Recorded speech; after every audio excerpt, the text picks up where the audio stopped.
तो सांग मैंने फाइनाली आम पुणी आसु बालीजात्रा पड़िया आम जाइलु काली जेहेतु संडे थिला मु आज भिडियोटी आपन सहित शेयर करुच्ची देखो केते मात्रा लोक भिड़ अच्छा यहाँ बालीजात्रा पड़िया देखिपे आपण मैंने ता मेन गेट भी आपन सहित शेयर कली ये देखो केते मात्रा लोक अच्छा ये देखो जेहेतु स्टॉक माल किसी रही है लोक सेल करके जाऊँ कम पैसा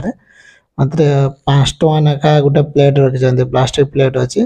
जड़े आपण मैं बाहर 10 टଙ୍କା कि 15 टଙ୍କା आम बिकुवे ये 5 टଙ୍କା नेखा से देखिए जाऊँ लोक भी नौ देखो केते मात्रा लोक भिड़ अच्छा देखते आहरी बहुत गुड़े सामान अच्छे आप आसिक नहीं पारे बहुत गुड़े लोक भी अच्छा बिकुन जिन स्टक रखी